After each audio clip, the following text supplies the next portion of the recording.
des commentaires et éventuellement on pourra permettre d'y répondre en direct ou on se réservera un temps à la fin. Donc, bienvenue à tous.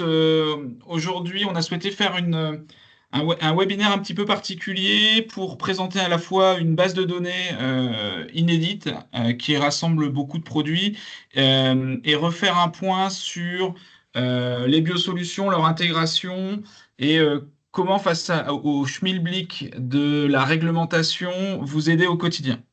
Vas-y, Thomas. Donc aujourd'hui, les biosolutions font partie d'un ensemble réglementaire qui est assez large. Beaucoup de conseillers d'agriculteurs émettent des réserves par rapport à ces produits, essentiellement par manque d'information ou manque d'accès à des données fiables. Et quand on creuse un petit peu, la majorité de ces produits sont aujourd'hui encore mal utilisés par manque de données et d'accompagnement. Vas-y. Les biosolutions, pourtant, c'est un marché en pleine croissance. Vous devez le voir au quotidien sur le terrain. Les produits phytosanitaires baissent depuis 2019, alors que l'augmentation des biocontrôles, des biostimulants augmente, comme les produits qu'on va appeler engrais de spécialité, c'est-à-dire des produits nutritifs qui intègrent de plus en plus des biostimulants, qui peuvent être des acides aminés, des acides humiques ou des macro-organismes. Donc cette offre augmente énormément, mais il y a des problèmes de visibilité sur le marché. Vas-y. Aujourd'hui, la réglementation, si on devait la résumer, vous avez tout à droite les produits phytosanitaires conventionnels qui sont titulaires d'une AMM et donc qui sont régis par l'ANSES et qui nécessitent donc un dossier d'homologation très long avec beaucoup de preuves d'efficacité et aussi de non-toxicité. Dans cette catégorie des produits phytosanitaires, vous avez ce que l'on appelle les produits de biocontrôle qui sont aussi soumis à AMM et qui ont les mêmes contraintes que les produits phytosanitaires en termes réglementaires, qui sont souvent dans les mêmes bases de données, mais qui peuvent parfois avoir des spécificités d'utilisation. Vous avez également des nouvelles réglementations qui apparaissent depuis quelques années, qui sont les préparations naturelles peu préoccupantes, qui regroupent d'un côté les SNUB, substances naturelles à usage biostimulant, et les substances de base. Des éléments qui n'ont pas besoin, qui sont régis plus par des textes de loi que par un dossier d'AMM. Néanmoins, il y a des dossiers qui sont portés de ces produits-là pour justifier leur usage. Et il y a aussi les produits biostimulants, MFFC, comme on appelle en France, et avec la nouvelle norme européenne française, les PFC 6, les PFC 5, les PFC 1, qui peuvent aussi faire partie des biosolutions et qui, eux, revendiquent un positionnement plutôt nutritif, stimulant. On pourra revenir plus en détail, mais l'objectif aujourd'hui, c'est comment vous permettre d'aller plus rapidement vers la recherche de solutions face à une problématique. Vas-y. Merci Damien. Du coup, on va s'intéresser avant tout à l'objet de la recherche, c'est la performance des biosolutions qui doit être au centre de la décision. En effet, on va différencier deux concepts qui vont être l'efficacité et la performance. D'un côté, on va avoir l'efficacité, que ce soit l'efficacité protectrice ou l'efficacité pour la santé de la plante, qui va être donc la capacité à protéger la plante contre un bioagresseur, une maladie, une adventice, et qui va être un cadre assez strict, on vient mesurer l'efficacité de la substance active via la concentration, le mode d'action, la formulation, également le pathosystème cible, et qui est évalué, contrôlé par l'ANSES au niveau français, mais également par l'EFSA au niveau européen. Il doit être, pour cela, documenté scientifiquement, avec des essais fournis par l'organisme qui dépose la substance active et le produit, et parfois techniquement. C'est-à-dire on va avoir un petit nombre de publications techniques, souvent par les instituts techniques au niveau des pays de l'Union européenne, viennent évaluer l'efficacité des substances actives et donc des produits de biosolutions. Cependant, cette efficacité, c'est donc cette capacité, ne fait pas tout. En effet, sur le terrain, c'est plutôt la performance qu'on va aller chercher. Donc la performance, c'est avant tout l'efficacité dans des conditions réelles d'utilisation. Donc on prend tous les facteurs d'efficacité, auxquels on y ajoute les facteurs liés au concret, l'association avec différentes solutions, la compatibilité avec ces solutions, le stade du végétal, le type de matériel, le moment d'application, et un certain nombre de facteurs d'efficacité qui sont parfois connus, parfois testés dans le cadre d'homologation, mais parfois pas encore étudiés par la science et donc qui ne sont pas encore maîtrisés ni même connus. Et c'est ici qu'on peut avoir un point de friction entre, d'un côté, la réglementation qui pousse à l'utilisation davantage de produits de biosolutions, et d'un autre côté, un cadre où cette performance n'est pas accompagnée. On a des preuves d'efficacité, on a des preuves d'utilité de ces solutions, mais pas encore des performances. Et si on se tourne vers les solutions actuelles, qui sont davantage des outils réglementaires, où on va en fait chercher est-ce que ce produit est utilisable sur ma culture, sur ma problématique, donc des outils comme la base EFI, comme Phytodata, ou des outils de traçabilité comme mes parcelles Geofolia, on va vraiment être dans une optique où on connaît déjà la solution parce qu'on l'a utilisée, parce qu'on a vu une présentation, etc. Et on vient vérifier si elle est utilisable, mais dans notre contexte. Mais on n'a pas la possibilité de chercher dans l'autre sens, où on va vraiment chercher non plus un accompagnement technique et réglementaire, mais un accompagnement agronomique. On va prendre un cas concret pour vous montrer la complexité de recherche de solutions.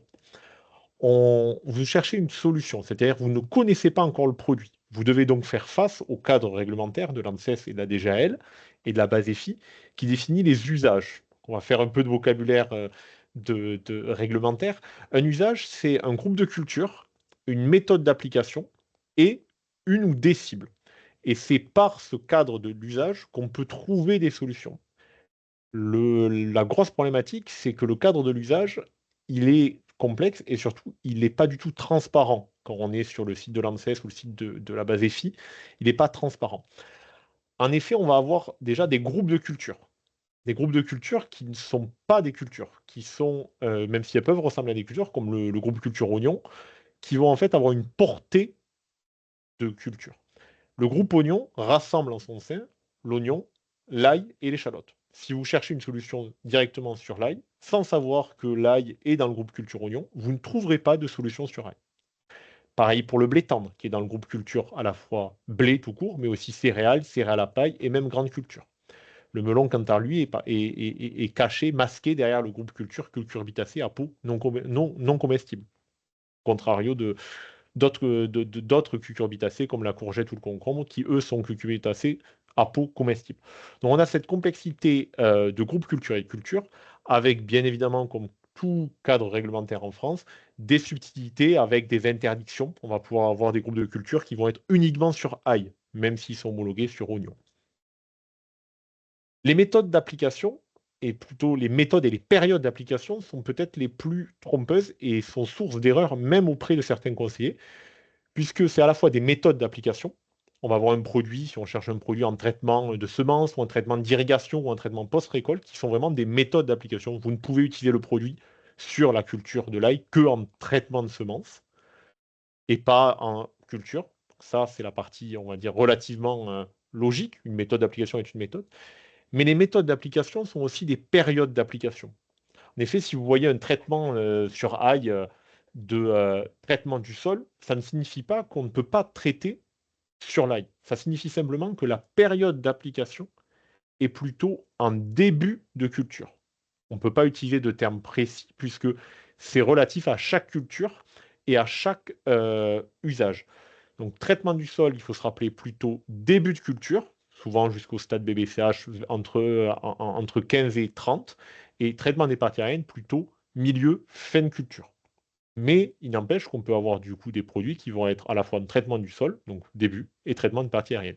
C'est peut-être la plus grosse complexité au niveau des méthodes d'application, puisque au sein de la base EFI, certains produits ne sont utilisables que en traitement du sol. Et si vous les cherchez en traitement de partie aérienne, vous ne les trouvez pas et vous pourrez penser qu'il n'y a pas de solution donnée, ou que ces solutions sont que en amont de la culture, ce qui est réglementairement fou.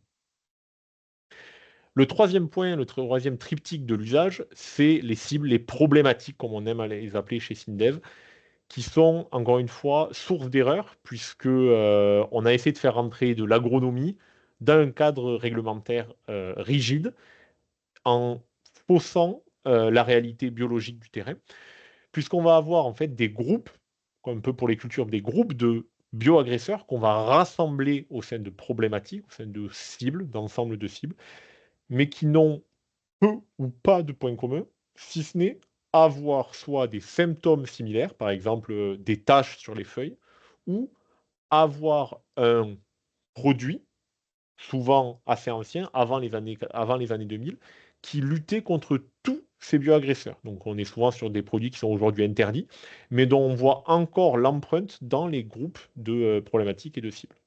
Un bon exemple, c'est le champignon autre que Pithiacée, qui est un terme qui veut littéralement rien dire, puisque les Pithiacées ne sont pas des champignons, qui rassemble en fait tous les bioagresseurs, souvent des bioagresseurs fongiques, sur une culture, mais sous lequel on peut avoir des dizaines de bioagresseurs très différents, pour lesquels les produits ne vont avoir ou non de l'efficacité.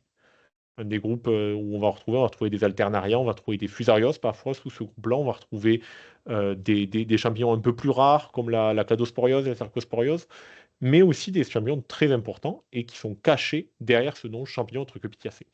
Fusarios, donc il faut bien noter le S à la fin. C'est souvent une complexité de l'ANSES. Ils vont nommer des groupes avec un S en mettant plusieurs types de fusarios, plusieurs types d'oïdium, etc., de mildiou, et cachant en fait différents bioagresseurs totalement différents derrière. Et concernant les ravageurs, et c'est un sujet d'actualité, les ravageurs vont être regroupés en grandes catégories, coléoptères, ravageurs de l'épi, ravageurs des fruits, etc., ou même ici ravageurs divers, avec une diversité de bioagresseurs qui est dramatique, puisque quand on va être sur des méthodes de biocontrôle ou même de macro-organismes, on n'est pas du tout au niveau de la problématique, on va lutter spécifiquement contre un bioagresseur et pas contre l'autre. Par exemple, Tuta absoluta peut être rangé dans ravageurs divers, avec donc des solutions comme la confusion sexuelle qui va être spécifique à Tuta absoluta, mais qui ne va pas concerner les autres bioagresseurs du groupe ravageurs divers.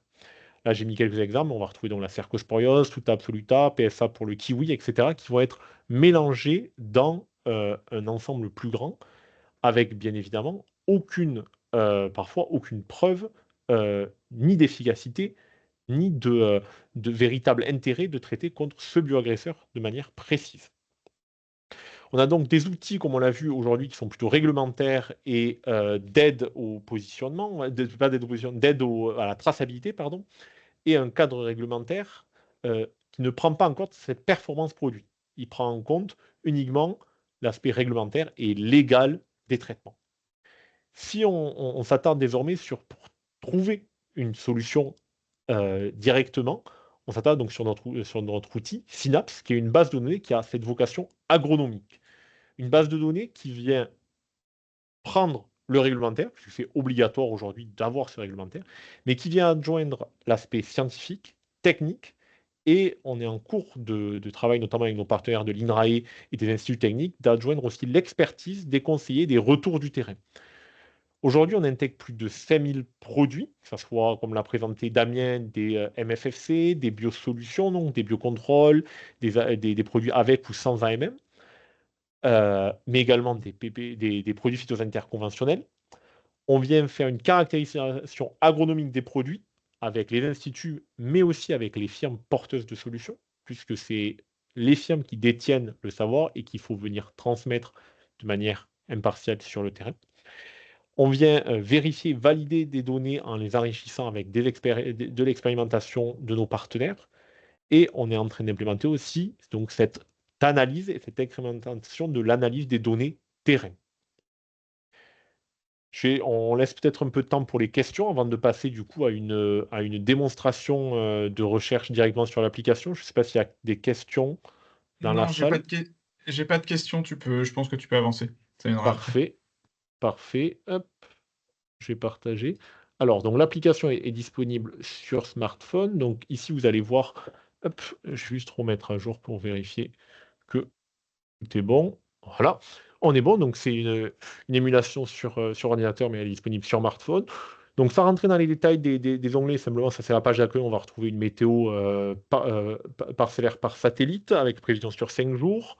Hop, un onglet culture, un onglet solutions favoris, on y reviendra plus tard. Et l'onglet qui nous intéresse en particulier, c'est l'onglet recherche. On va donc pouvoir rechercher tout bêtement par nom de produit. On va pouvoir taper le nom de produit par approximation, par fournisseur pour voir les fournisseurs disponibles, par substance active. On va pouvoir aussi rechercher directement les macro-organismes dans leur cadre un peu réglementaire particulier. Mais surtout, la partie où on vient rechercher en langage naturel la culture. Donc ici, pas de rassemblement de groupes culture, uniquement des cultures. On va aller chercher par exemple pommes de terre. Voilà, pommes de terre. Et on va chercher les problématiques en langage naturel. Pas de groupe de problématiques qui n'ont pas de sens agronomique. On va par exemple chercher le mildiou, on peut aller chercher les mycéphorioses, les mineuses, etc.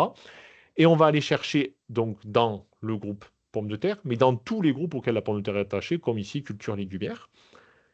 Et on va pouvoir rechercher et afficher les résultats avec une prévisualisation du type de résultat qu'on va avoir et surtout pas de traitement dans les résultats. C'est-à-dire que tous les résultats apparaissent. Tous ceux qui sont homologués sur le milieu de la pomme de terre apparaissent. La seule chose qui change dans l'application, c'est l'ordre d'apparition, puisque plus un produit est caractérisé, plus la firme et où les instituts techniques ont apporté des données complémentaires sur ce produit, plus le produit remonte. On va retrouver du coup... Thomas, alors Oui, j'ai une petite question, je pense que c'est Wilfried qui nous la pose. Est-ce que la base de données intègre aussi les produits, les engrais NFU? Je pense qu'on peut répondre pour certains oui, à partir du moment où on a pu, nous, échanger avec le fabricant et vérifier la normalisation de cet engrais. tout à fait. En fait, aujourd'hui, il n'existe pas encore de base unifiée au niveau européen. Elle est en cours de construction, cette base. Donc aujourd'hui, on le fait à la demande, c'est-à-dire dès qu'une firme nous contacte et qu'on peut travailler avec elle pour construire les fiches produits, construire les usages, puisqu'on va travailler sur des usages qui viennent reprendre les usages de l'ANSES, euh, on peut intégrer tout type de produit. On a une interface qui permet de rajouter en quelques clics n'importe quel produit. Mais comme il n'y a pas de base unifiée, on vient le faire au cas par cas. Mais tout à Et je fait. Oui, vas-y. précise aussi, Thomas, pour les NFU, on a intégré des problématiques qui sont spécifiques aux engrais, souvent ceux qui sont d'ailleurs adjuvantés d'additifs agronomiques, c'est-à-dire qu'on a créé des usages avec des problématiques comme le stress hydrique, le stress oxydatif, le choc thermique, Tout à fait. le nutrition. La nutrition, et on vient donc pouvoir chercher directement directement les produits pour les faire apparaître, puisque le gros enjeu, c'est au sein de l'ANSES, tous les produits de biostimulation, avec AMM pour le moins, sont rangés dans la grande catégorie de stimulation de croissance, qui veut tout dire et rien dire. Donc on a fait le choix de garder ça, c'est-à-dire si vous allez, on peut aller faire un tour. Si on va dans stimulation de croissance, voilà, stimulation de croissance, on va voir apparaître tous les produits, donc 230 sur pomme de terre, qui ont une homologation stimulation de croissance. Cependant, il y a un certain nombre de produits qui vont avoir un usage bien plus précis. Ça va être la nutrition azotée, ça va être la nutrition d'un microélément en particulier, la stimulation racinaire, etc., etc. Donc, on a la possibilité de rajouter en fait des usages complémentaires au produit afin que le produit apparaisse une fois que l'utilisateur recherche les mots-clés qui correspondent. Comme l'a dit Damien, choc thermique, problème racinaire, problème de nutrition, etc., etc. Et le produit va pouvoir réapparaître en fonction de ce que l'utilisateur vient chercher. Le gros avantage de cette méthode, c'est que ça permet de connaître, de connaître simplement sa culture et la problématique rencontrée et d'avoir affiché tous les produits. On a même la possibilité, si j'enlève ici, de directement rechercher l'ensemble des produits utilisables sur pomme de terre. Donc en premier, on va toujours trouver les produits qu'on met en favori, ça c'est sur l'application de test, mais derrière, ça va être les produits pour lesquels on a le plus de données, lesquels ils ont été le plus caractérisés pour justement accompagner au mieux leur positionnement. D'autres questions, Damien, ou je continue avec une Non, petite... non, tu peux continuer et justement montrer qu'on peut filtrer, on peut... Voilà, hop. voilà. On va pouvoir venir filtrer par justement la période de culture, si on veut aller sur du traitement de semences, du traitement de post-culture, des autres types de traitements un peu particuliers sur certaines cultures. On va pouvoir avoir la possibilité de se rattacher à des catalogues de distributeurs. Par exemple, si donc sur cette, hop, voilà, avec Adagri, on va pouvoir filtrer justement du catalogue de nos partenaires Adagri où on ne va afficher que les produits disponibles dans le catalogue, au même titre qu'on va pouvoir filtrer directement les produits utilisables uniquement en agriculture biologique. Hop, là. Et on va avoir également la possibilité de se rattacher à des prescripteurs agronomiques, par exemple des prescripteurs du genre des filières agronomiques, des filières agroalimentaires, comme notre premier partenaire Bretz, les chips de pommes de terre, qui vont permettre de venir euh, promouvoir certains produits plutôt que d'autres dans le cadre d'un cahier des charges plus spécifique. Donc, ce n'est pas une interdiction, c'est simplement une promotion de certaines solutions plutôt que d'autres, et qui va nous permettre d'accéder du coup derrière à la fiche produit. Donc, chaque produit va avoir sa fiche avec un encart de présentation disposant de la firme, un encart lié voilà, à la composition et aux phases de risque, un encart lié donc aux cultures autorisées, où on va retrouver justement la réglementation pour s'en assurer, de voir dans quelles circonstances le produit va être utilisable. Par exemple, si on va sur pomme de terre, voilà, on peut voir que sur pomme de terre, il y a uniquement un traitement en pulvérisation sol, et on va être en champignon du sol et du feuillage, et on va avoir justement euh, là, les bioagresseurs présents, et ici on va retrouver du coup les solutions associées, hop, et les bioagresseurs associés, les conseils d'application qui vont être liés du coup à l'usage. On va pouvoir rentrer dans le détail de quel usage est relié. Hop, on va revenir. Et voilà, la compatibilité interproduit, avec quel produit ce produit-là va être conseillé, déconseillé, etc. Les résultats d'essai, à partir du moment que le fournisseur produit des résultats d'essai, on peut les intégrer directement dans l'application avec un ratio. On met à la fois les résultats d'essai du fabricant, mais aussi des instituts, pour avoir justement différents aspects du produit. Les informations générales, que ce soit la fonction, les modes d'action, les types de bouillie, etc., les types de formulation, pardon. Et hop, les liens avec le fournisseur, donc le lien, que ça soit vers EFI, vers la page fournisseur, ou même vers la fiche commerciale directement disponible. Et une fois qu'on a ces informations, et qu'on a créé à minima une parcelle sur l'application, on peut venir sélectionner du coup les parcelles. Donc par exemple, là, on va être sur une culture de betterave, donc on va être plutôt sur la problématique cercosporiose, mais comme vous pouvez voir, on peut aller dans le détail, ça peut être aussi l'oïdium de la betterave ou la rouille de la betterave sur lequel ce produit est homologué. On a la condition d'usage, la dose qui est aussi ici la dose recommandée. On vient appliquer et donc on voit les créneaux d'application en fonction de la caractérisation du produit par la firme et les instituts. Donc en ce moment, chez mes parents dans le sud-ouest, il fait pas très beau. On pourrait imaginer peut-être un, un moment un peu plus, on va aller voir le jeudi. Voilà, on a les conditions météorologiques qui sont pas très très très bonnes. Il y a un peu de vent, mais on peut voir que dans l'après-midi, ça a l'air de se calmer. Donc on va pouvoir venir placer. Hop, pardon, j'ai cliqué à côté. Hop, on va pouvoir venir placer la betterave, le traitement sur ma betterave. Voilà, appliqué le mercredi vers 14 heures, avec justement hop, une accalmie au niveau des tempêtes, et l'intervention a été ajoutée. Donc ici, on a pu trouver, grâce à une recherche par culture et par problématique, une solution et l'appliquer sur nos parcelles. Ici, en l'occurrence, la betterave, hop, que j'avais créée auparavant, avec du coup les interventions planifiées. Donc, on peut voir l'application est planifiée, elle va être recalculée à chaque fois que les données météo sont recalculées. Donc potentiellement, si les conditions météo, si l'orage se décale et les conditions météo ne sont plus optimisées pour le produit, je vais avoir une alerte qui va m'indiquer que les conditions sont désormais plus optimales et on va me conseiller de repositionner mon produit. Et une fois que l'application a été planifiée et utilisée, on va le trouver dans l'historique avec justement l'exemple, voilà, tel produit, je l'ai mis plutôt dans des conditions défavorables ici en rouge, plutôt que d'autres plus favorables. Voilà, je n'en ai pas encore mis en favorable. Voilà, celle-ci sera, si les conditions météo ne changent pas, resteront favorables avec des conditions d'humidité, de température, de pluviométrie acceptables pour le produit. On gère. Thomas, Oui, on avance, il est 27. Vas-y, si tu veux avancer un mais peu. pour moi, j'ai fait le tour pour la Ok. recherche. Je ne sais pas s'il y a davantage de questions. Est-ce que tu avais montré là justement dans les 720 résultats qu'on a pu classifier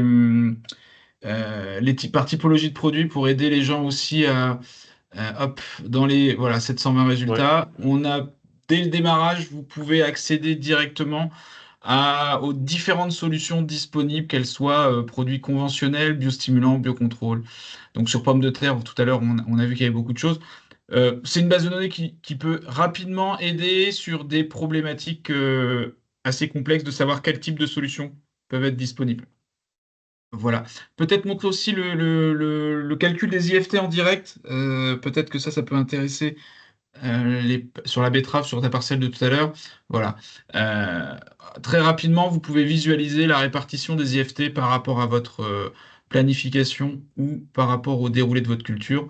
Euh, Calcul de l'IFT qui respecte bien sûr le calcul réglementaire de l'État. Voilà. Peut-être revenir à la présentation pour conclure, Thomas, à moins qu'il y ait quelques questions sur notre base de données.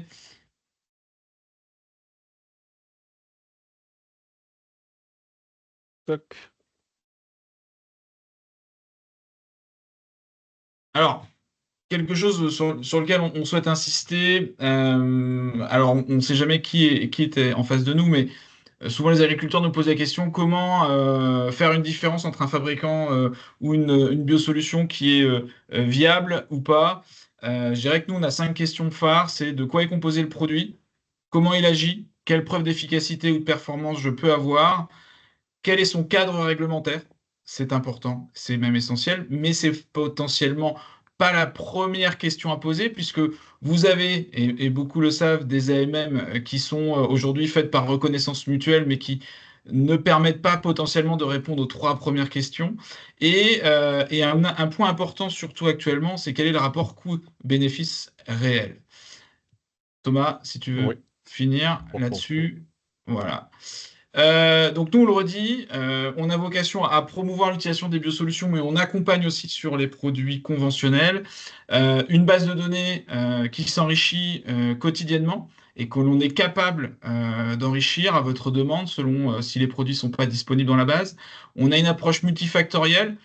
Thomas l'a évoqué tout à l'heure, quand vous faites une recherche et que vous voulez appliquer, il faut préalablement avoir créé une culture pour pouvoir contextualiser L'usage. l'usage. Et on peut accompagner aussi les conseillers, les coopératifs dans un accompagnement stratégique. Et notre premier outil aujourd'hui est Synapse. Voilà.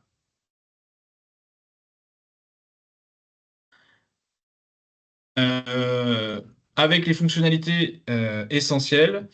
Euh, On va pas revenir dessus, vous Non, pourrez le revoir en visio. La vidéo sera disponible sur notre chaîne YouTube. Et vous pouvez dès maintenant télécharger l'application. Il y a un accès gratuit et il y a un accès payant. sur les plateformes App Store, Google, on est en train de le faire. Voilà. Merci beaucoup pour votre attention. N'hésitez pas à nous contacter si besoin. Moi ou Thomas. Et on vous fera signe par mail pour vous dire que l'application sera en ligne. Merci beaucoup. Allez, bonne journée, à bientôt.